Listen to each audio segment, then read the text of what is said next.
Bonjour, ici Stéphane Lévesque et bienvenue à ce nouvel épisode de C'était hier.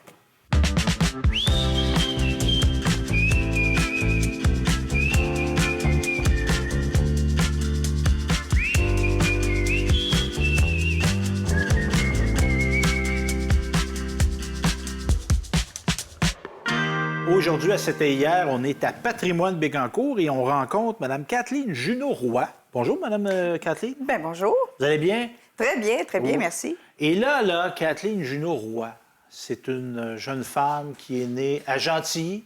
Non, de Mont-Carmel. Mont-Carmel, qui est venue s'installer à un moment donné à Gentilly. Tout à fait. Et vous qualifiez, votre profession, vous faites quoi dans la vie? Moi, je suis généalogiste de filiation agréée. OK. Donc, moi, je comprends pas ce que ça veut dire. Mais je sais un peu c'est quoi la généalogie. Mais le détail qui vient avec, là, c'est quoi ça, ce titre-là? Ce titre-là, c'est qu'au Québec, le métier de généalogiste n'est pas reconnu. OK. Alors, il faut faire nos preuves. OK. Une fois qu'on a fait nos preuves, on passe nos examens. OK. Et on est reçu par les généalogistes, par nos compères. OK. Et c'est ça, on devient généalogiste de filiation agréée. Donc, c'est comme une accréditation, Exactement. on pourrait dire. Tout parce à que fait. sinon, n'importe qui peut se prétendre... Généalogiste, Ouais. puis c'est ce qui arrive aussi, c'est ce OK. qu'il faut faire attention. Parce que le danger, on va mettre des guillemets, là, mais le danger de faire affaire à des gens qui ne sont pas accrédités, ça serait quoi? De se faire arnaquer, Ah, tout simplement. OK. Parce que les gens qui vont vous demander 50 $ pour vous faire votre arbre généalogique, ils peuvent bien vous écrire n'importe quoi aussi, vous dire n'importe quoi. Alors, nous autres, on travaille à partir de preuves uniquement. OK. C'est ce qui fait que notre travail est certifié et puis qu'on le signe puis qu'on est fiers de le faire. Et vous, Mme Kathleen, à quel moment vous êtes commencé à vous intéresser à l'histoire? Parce que je devine que c'est des tests puis c'est de la préparation, là, faire ça, tout ça. Ça part de où, cet intérêt-là? J'ai commencé à faire de la généalogie en 1997. OK. Et puis, j'en ai toujours fait. Puis, en 2015, j'ai décidé d'aller passer mes examens parce que ça faisait des années quand même que je faisais ça de façon très sérieuse.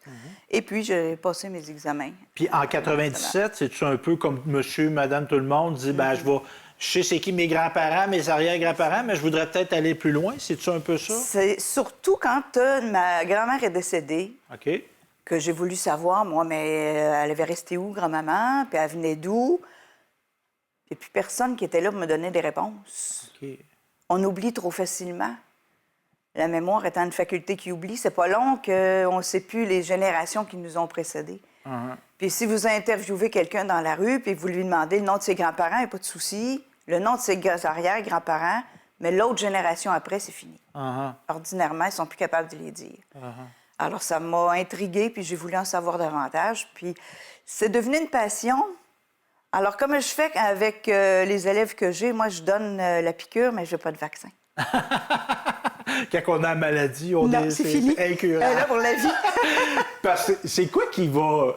On va parler tantôt des cours que vous offrez, tout ça, mais les gens, c'est quoi? C'est un peu la même démarche que vous avez eue au départ? C'est la préservation du souvenir familial, d'archiver...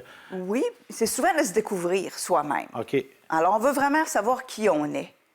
Et c'est incroyable de voir, quand on fait notre arbre généalogique, que vous en avez d'ailleurs au tableau, là, des arbres complets sur 10 générations.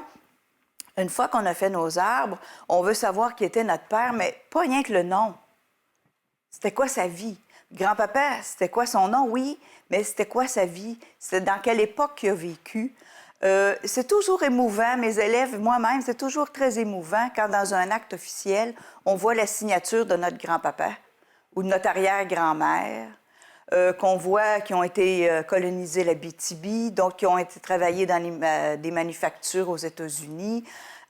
On pense que les gens étaient stationnaires, mais les gens étaient très mobiles. Bien, les Québécois, les Français, les Québécois francophones, bien, on est beaucoup des héritiers de la Nouvelle-France. On avait à Bourgeotte pas mal. Ah oui, on a été partout en Amérique, les Québécois. Là. Tout à fait. Puis les gens de Saint-Angèle se sont promenés partout. Il y a beaucoup de gens de Saint-Angèle qui sont allés coloniser Mont-Carmel, Saint-Maurice. D'autres sont allés dans le nord de l'Ontario, d'autres aux États-Unis. Les gens sont très, très, très mobiles. Et vu que je vous ai, là, moi, j'ai comme... je vais exagérer un peu, là, je vais faire l'avocat du diable. Des fois, on vous dit on cherche des ancêtres célèbres. Tout le monde, Tout le monde, mais oui, ça arrive qu'on en trouve bien. Les gens ont fait oui. des beaux accomplissements, mais c'est pas tout le monde qui a des ancêtres célèbres non plus, là. Non, c'est pas tout le monde qui a des ancêtres célèbres, c'est même sont rares. Puis on a-tu des mauvaises surprises, parfois, en recherche? Les deux. Les deux. Dans toutes les arbres généalogiques que j'ai vus, on a tout le temps des belles surprises, puis on a souvent des mauvaises surprises. Des belles surprises, ça peut être quoi? Des belles surprises, ça peut être se retrouver avec un de nos arrière-arrière-grands-pères qui est allé coloniser une ville. On va prendre les Juneaux qui ont colonisé le Wisconsin. Ah, bien, c'est une belle découverte. D'autres, on en a un justement récemment qu'il a découvert que son arrière-grand-père était un héros pompier. Ah, il avait accompli des actes héroïques à sauver des gens, des flammes. Tout à fait. Okay. Puis lui, en étant lui-même un pompier, était très, très... J'ai trouvé ça incroyable de découvrir ça. Ça devait être émouvant. Oui. Ah, oui. On découvre tout le temps des belles choses. Des fois, c'est sûr que ça va être des moins bonnes choses. Parce qu'on va découvrir un ancêtre qui a peut-être commis des actes criminels. Oui, ou des choses moins agréables. Mais dans tous les arbres, on découvre tous les niveaux de société. Alors, il va y avoir des classes plus basses, puis de la haute classe. Puis il va y avoir des bons ajustements, des mauvais, des bonnes personnes, des moins bonnes. Exactement comme dans toutes les sociétés. Mais on se trompe-tu en disant, tu sais, il y a des gens qui archivaient plus qu'ils faisaient? Oui. Les gens de l'élite, les gens qui ont des moyens économiques plus forts, plus scolarisés. Il y en a du monde qui font quelque chose puis ils l'archivent, là. Oui. Tandis que, mettons, tu es ouvrier ou tu es fermier, tu es plus dans la tâche que de faire des papiers puis archiver ça. Mais ça ne veut pas dire que tu n'as pas fait des grandes affaires, ça. Exactement. Sauf que c'est là que notre travail devient encore plus intéressant. Ah! Parce que l'ouvrier, lui, qui n'a pas fait d'archives, qui n'a pas gardé tous ses souvenirs, nous autres, avec les papiers officiels, on est capable de les faire revivre, ces souvenirs-là. Ah. Fait qu'on va mettre en lumière des gens qui étaient dans l'ombre. Exactement. Ah, ça, c'est intéressant. Exactement. Et au niveau, bon, là, on parle de ça, bien, un autre aparté, une autre parenthèse. Évidemment, notre histoire, elle est récente. Oui. En Amérique, évidemment, il y a les Autochtones qui archivaient moins. Ça aussi, ou pas du tout. C'est la présence des colonisateurs européens et de l'Église catholique qui va beaucoup archiver. Bien, les protestants aussi oui, mais différemment. Sont bons dans la paperasse. Oui, mais très différemment, par exemple. En quoi? En étant de religion catholique romaine et apostolique, dû à une bulle papale, les curés étaient obligés d'écrire des choses très strictes dans les actes de baptême, de mariage, de sépulture. Alors, ça va être le métier du père, ça va être le nom des parrains, marraines, ça va être le nom des parents. C'est ce qui nous aide, nous autres, à faire des filiations puis à remonter d'une génération à l'autre.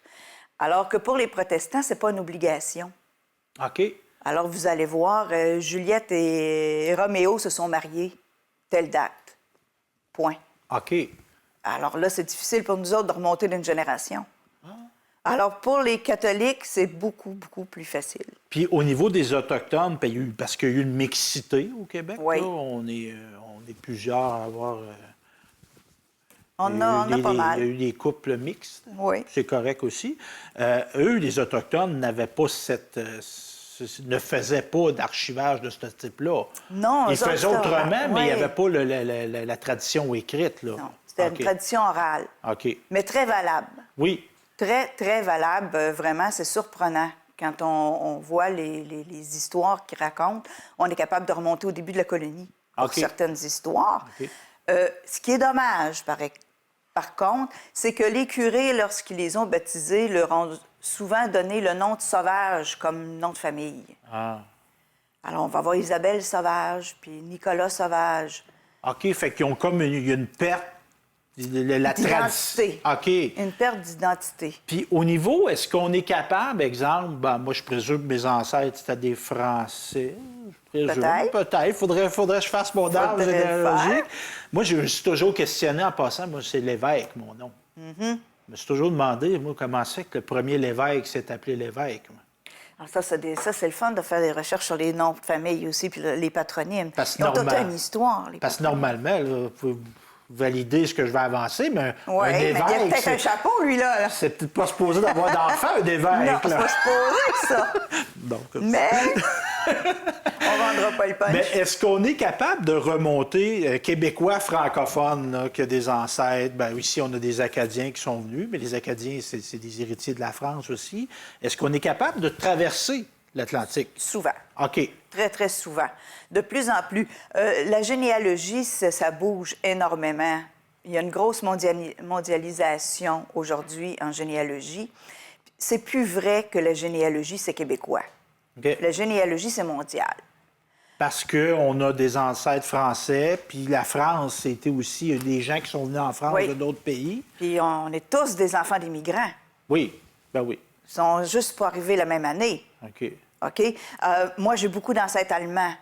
Ah? D'autres, ça va être des Irlandais. D'autres, ça va être des Écossais. D'autres, c'est des Anglais. D'autres, c'est des Français. C'est pour ça qu'aujourd'hui, on fait notre généalogie jusqu'à notre immigrant, mais ensuite, on continue. Uh-huh. Alors, on va en France, on va en Irlande, on va en Écosse, on va en Allemagne. C'est vraiment mondial aujourd'hui, la généalogie. Puis là, je vous ai, là. Moi, j'ai des questions. Là. J'écoute, je voulais pas parler de ça, mais là, vous m'amenez. On voit les sites Ancestry, là. Des gens envoient de l'ADN, là, puis là, ils font retracer. Puis là, tu vois, mon Normand Brathwaite d'une annonce. Je savais pas que j'avais des ancêtres. Mm-hmm. Vous, là, comme généalogue, là, comment vous percevez ça, cette mode-là là, de retracer par l'ADN? C'est une belle mode. OK. En quoi? Parce que ça vient prouver certaines choses. J'ai prouvé mon ascendance allemande. Je l'ai prouvé papier. Ensuite, je l'ai prouvé avec mon test ADN. OK. C'est des choses qu'on est capable de prouver, surtout avec les Acadiens. Je vais vous donner un exemple. Alors, on va avoir un Acadien, on va l'appeler Richard. OK? Puis, il va faire son test ADN pour s'apercevoir que ce n'est pas un Richard, c'est un Robichaud. Puis, dans notre démarche documentaire, on va s'apercevoir que c'est un petit Richard qui avait été adopté par des Robichauds. Fait que, tantôt, on a des preuves. On peut avoir des belles surprises, mais on peut avoir d'autres surprises aussi. Oui. Oui. On peut se rendre compte que son père n'était pas ton père. Exactement. Ça peut arriver. Ça. Puis, de toutes les généalogies que j'ai faites et que j'ai vu faire, tout le monde découvre. On ne sait jamais ce qu'on va trouver. Okay. C'est ça qui est fantastique. On fait on fait des détectives. Oui, bien, c'est un travail d'investigation. Exactement. Moi, je suis journaliste. Ah oui, c'est de l'investigation. C'est comme un policier, un enquêteur, c'est la même chose. Dans le fond, il faut vérifier, il faut contre-vérifier aussi. Parce que sinon, tu sais, quelqu'un qui arrive... comme vous disiez tantôt, les gens qui sont pas sérieux dans leur démarche. Mais il n'y a pas... Quand on parlait de gens pas sérieux, les sites comme Ancestry, c'est crédible, ça? Les sites, il y en a deux catégories de sites. Okay. On a des sites indices, puis on a des sites sur lesquels on va trouver des preuves. OK? Ancestry, c'est les deux. OK. Alors, il y a une partie d'Ancestry sur lesquelles on est capable d'aller chercher nos preuves. Okay. Donc, c'est très sérieux. Puis, on a une partie qui sont les arbres publics, qui vont nous donner des indices si on est pris à un moment donné, qu'on ne trouve plus, qu'on n'est plus capable de remonter. Alors, lui, il fonctionne avec les deux, les preuves et les indices. Fait que là, on n'est pas là pour faire la publicité d'eux autres. Là. Ouais. On va faire la publicité de vous. C'est bon, ça. Parce que, dans le fond, ici, à Patrimoine Bécancour, vous offrez des cours. Oui. On peut suivre des cours. Oui. Je m'intéresse à mes ancêtres. Qu'est-ce que vous m'offrez? Alors, on en a pour tous les goûts. On en a pour les débutants, on en a de niveau intermédiaire, puis on en a pour les experts. Donc, vous allez donner des cours où vous allez présenter des outils, des méthodes? Exactement. Alors, on a un éventail d'au-dessus de 130 cours différents. Oh, alors, ça va aller de généalogie 101. Alors, au tout début, on commence. chance. Vous n'avez jamais fait de généalogie de votre vie. On va vous le montrer. Vous êtes un immigrant qui est arrivé il y a 3 semaines. Vous voulez vous intégrer, rencontrer des gens, partager votre histoire. On va vous accueillir. On va vous montrer à faire de la généalogie. Au fil du temps, vous allez devenir passionné. Vous allez vouloir en apprendre davantage. Alors, on va vous offrir des cours pour apprendre comment chercher dans les journaux anciens, comment chercher vos filles du roi, vos soldats de Carignan-Salière. On va avoir des cours d'histoire pour comprendre nos municipalités, comment ça s'est formé. Ensuite de ça, bien là, vous allez devenir meilleur, toujours. Vous allez vouloir les lire vous-même, les actes anciens, parce que c'est le but. On part à partir des actes anciens. Ça va vous prendre de la paléographie. Alors, on va... C'est quoi ça, de la paléographie? C'est la science de lecture des actes anciens. Parce que, bien que ça peut être en français, c'est peut-être pas du français comme on écrit en 2021. Exactement. C'est du vieux français, puis leur façon d'écrire n'est pas la même que nous autres. OK. Alors, si on se rend jusqu'en 1800, ça va très bien, mais quand on commence en 1700, ça se complique. Puis en 1600, là, ça prend un cours de paléographie. OK. Donc, pour bien interpréter le sens du document. Oui. Okay. Surtout qu'en plus, il y a souvent des mots qui n'ont pas la même signification. Ah, par exemple, pouvez-vous me donner un exemple? Comme par exemple, une mégère. Oui. Une mégère, c'est une madame pas fine, ça? Oui, mais ça peut aussi être la deuxième femme de votre père. Ah, OK. C'est comme le deuxième lit, là. C'est OK. ça. Fait que, une matrone, même chose. OK. Mégère, matrone, c'est un peu synonyme, mais une matrone, c'est la deuxième femme de votre père. OK. Mon père n'a pas de deuxième femme en passant.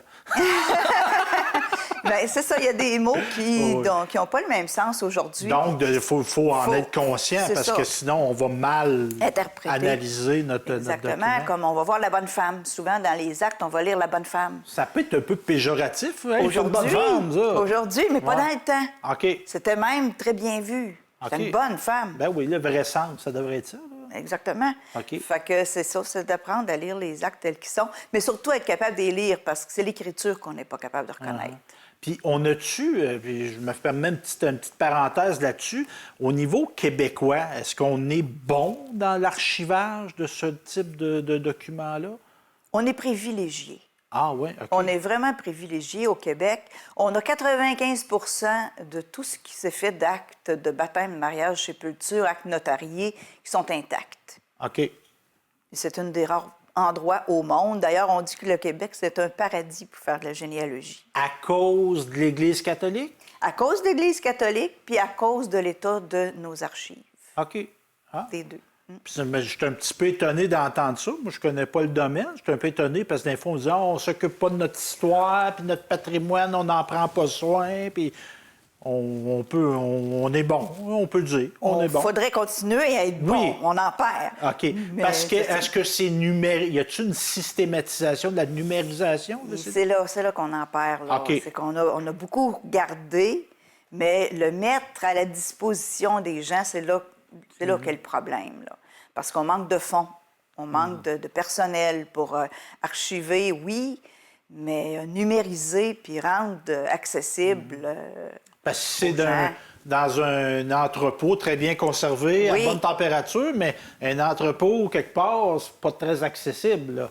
Tandis que si on le numérise, on le met sur le web, bien là, monsieur, madame, tout le monde peut y aller. Outre ça, là, on parlait d'interprétation du vieux français. Est-ce que si je m'inscris, moi, là, puis je pogne la maladie là, de la généalogie, là, puis je veux pas guérir, ben oui, quel autre cours qu'on peut avoir aussi? Bon, donc sur les 130, je vous dirais, il y a de tout pour tous les goûts. Okay. Et on peut aussi...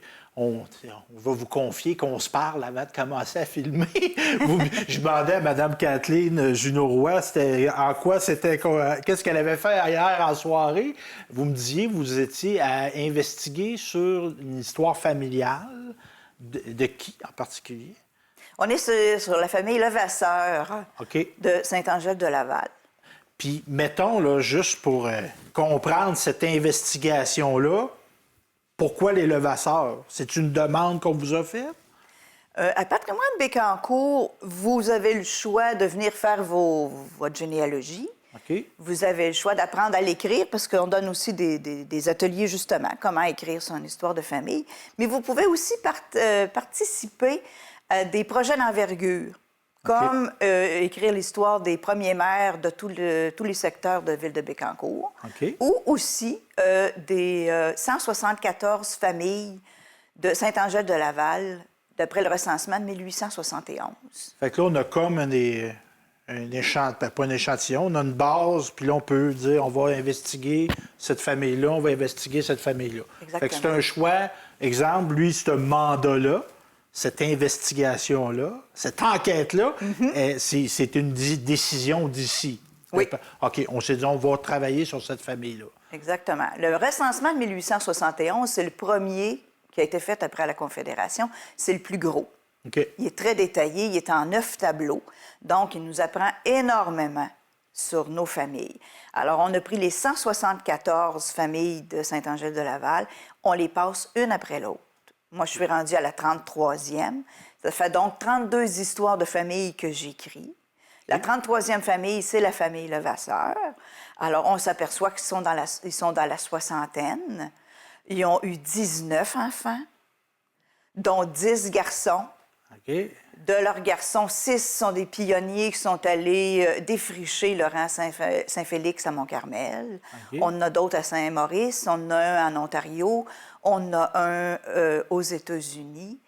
Il arrive des drames incroyables dans ces familles-là. Il arrive des bonheurs incroyables. Alors moi, je les suis. Alors dans un recensement, on a tout le temps le père, la mère et les enfants, parce que le recensement, c'est une image. C'est comme un instantané d'un moment. De cette famille-là. Cette année-là, c'était ça. Cette journée-là, 4 avril 1871. Alors moi, je pars des parents. Alors je pars de leur naissance à tous les deux. Je monte toute leur vie jusqu'à leur décès. Wow. Et une fois que toutes mes investigations sont faites avec les actes notariés, les lots défrichés, naissance, baptême, mariage, sépulture, j'écris l'histoire de cette famille-là. J'ai déjà jasé, moi, des gens qui faisaient de la conservation de meubles antiques. Là, je vais faire un parallèle. Ils développent comme un attachement. Oui. Est-ce que vous, là, je vous vois, là, vous êtes animés, les yeux vous brillent, puis tout ça. Là, vous, en ce moment, vous êtes comme une levasseur. Oui. Vous êtes dans la maison, là. Mais oui. OK. Oui, on est assis à côté d'eux autres. On jase avec eux autres. Puis ce qui est le fun, c'est que, mon Dieu, oui, si les murs pouvaient parler, si ces gens-là pouvaient se raconter, ce serait merveilleux. On essaie, avec les actes officiels, de compenser ce que ces gens-là ne peuvent pas nous dire pour les découvrir. Parce qu'à cette époque-là, puis je connais pas on n'était pas là. Vous étiez presque là. Justement. Mais il y avait des gens qui ne savaient pas écrire à cette époque-là. C'était assez commun. La majorité. Donc, tu sais, trouver des lettres où que la madame raconte ses accouchements, tout ça, on n'a pas nécessairement ça, là. Non. T'sais, on vient encore tantôt, l'élite qui va... Oui. Ils mettent une roche sur le terrain, puis ils le disent, là, tandis qu'eux autres, ils ont fait bâtir des bâtiments, puis ils ne disaient pas. Ils le faisaient. Exactement. Et ayant déjà commis des livres, quand vous avez fini, bien, et ça va donner quoi, avant de parler de l'après, ça va donner quoi, ça, cette investigation sur les Levasseurs? Allez-vous faire un livre là-dessus? Oui. OK. Oui, le livre, c'est Vivre à Saint-Angèle-de-Laval en 1871. Donc, vous êtes en train de faire un chapitre de ce livre-là? Exactement. OK. Fait qu'il va y avoir... ce que vous avez trouvé, vous ne le gardez pas pour vous, là. Non. Vous allez le publier. Le but de la généalogiste, c'est ça. C'est de partager. Ouais. Partager ce qu'on découvre. Alors, le livre, il va comporter... On va séparer ça en deux parce que les 174 familles... Je suis rendue à 151 pages là, pour 33 familles. OK. Fait que c'est sûr qu'on ne pourra pas avoir un livre de 1000 pages. On va avoir ça probablement en 2 volumes. Mais quand c'est ça, là, j'aurai environ 80 familles de faits, bien, on publiera un premier volume. Puis là, quand vous savez, là, moi, comme je vous dis, j'ai déjà écrit un livre. Ben, quelques-uns même. Tu sais, quand on a fini... Là, oui. Êtes-vous triste? Je m'en souviens, moi. Ben, êtes-vous triste de quitter la famille? Oui. Il y a comme... oui. Moi aussi, quand j'ai fini d'écrire... Moi aussi, j'ai écrit d'autres livres. Puis quand j'ai eu fini de les écrire, il y a un deuil qui se fait, puis un recul. OK. Puis bien, pour les familles, c'est pareil. Ce qui est intéressant de ce travail-là, c'est que quand on quitte la famille 32, qui était David Levasseur, le fils, on arrive à la famille 33, c'est Étienne Levasseur, le papa. La famille continue. Puis à un moment donné, à la famille 34, on va tomber dans une autre famille, qui va être quelqu'un d'autre. Mais on découvre toujours comme un autre côté de Sainte-Angèle. Ben oui. Parce que c'est du matériel à faire des films. Oui, c'est terrible, là. On pourrait faire un film par famille, là. Ah oui. Puis une série même, là, 15-20 épisodes. Là, vous m'avez allumé, là, les livres. Vous avez commis des livres? Oui. Sur au niveau de la généalogie tout le temps? Oui. Moi, j'ai écrit la traversée en Acadie, l'épopée, la traversée en Acadie, OK. qui a été publiée en France. Ah. Et puis, ben c'est ça. Ça m'a pris 12 ans de l'écrire. Oh. Fait que c'est beaucoup de recherche, mais c'est ça. On s'attache, hein? On s'attache à ce qu'on... Ah oui. Puis, ben c'est difficile d'écrire un livre parce qu'on se livre. On se livre énormément en écrivant. Mais c'est passionnant. Fait que j'ai voulu continuer, mais j'ai voulu continuer en faisant connaître notre municipalité, nos gens, à nous autres. OK. Parce qu'on peut s'intéresser aux États-Unis, on peut s'intéresser à l'Italie, on peut s'intéresser, mais nos gens... Notre pays, c'est ici, là. C'est pas les États-Unis, notre pays, là. Ah, puis si ces livres-là, puis qu'est-ce que vous faites comme travail, si on veut approfondir, on veut peut-être commander les livres, les consulter, c'est comment qu'on vous contacte, vous, Mme Kathleen? Patrimoine Bécancour, tout simplement. OK. Parce que j'ai écrit des livres pour, justement, des livres de généalogie paternelle, généalogie maternelle, 11 générations. J'ai écrit des livres de paléographie. Ça, on les achète quand on suit le cours. C'est ça, c'est tout un patrimoine Bécancour. Puis là, on s'est adapté. On dit, à toute fois qu'on parle à quelqu'un, il faut parler de COVID. Là, ben oui, hein, il y aura des livres là-dessus à un moment donné, même qu'il y en a peut-être déjà. Vous donnez des cours quand même, mais en virtualité. Oui, puis c'est bizarre à dire. Ça a été quand même un beau côté de la pandémie, ça. Parce qu'on a été forcés de prendre le virage. Obligé. Puis ça rejoint des gens, puis je discutais de ça avec... le parallèle peut être particulier, mais une dame qui était au niveau du conditionnement physique. OK. Elle a dit, moi, je faisais des cours dans une salle, tout ça. Oui. Mais là, j'ai du monde de Montréal qui suit mes cours. J'ai du monde de Repentigny, de Québec, tout ça. Fait que ça élargit notre bassin d'élèves. Là. On n'en revient encore pas. OK. J'ai un monsieur, il y a 2 semaines, qui était de Gibraltar, en Méditerranée. Oh, OK. J'en ai un autre qui était d'Angleterre. J'en ai une qui suit ses ateliers chaque semaine, est en généalogie 101 et d'Aux Îles-de-la-Madeleine. Un autre, un jeune homme d'Alma. J'en ai des Laurentides. J'en ai d'un peu partout. C'est fantastique. C'est une belle découverte. On rencontre tellement de gens fascinants. C'est incroyable. Parce qu'à rencontrer, à s'intéresser au passé, c'est se rencontrer soi-même. Exactement. OK. Bien, merci, Mme Kathleen. Bien, écoutez, ça m'a fait très plaisir. Merci à vous. Bien, presque donné le goût de m'inscrire, moi, là. Bien, j'espère que vous allez vous inscrire. C'était donc Mme Kathleen Junot-Roy, généalogiste, qui nous a fait le plaisir de raconter son expérience au niveau de l'histoire. Donc, merci d'avoir été là.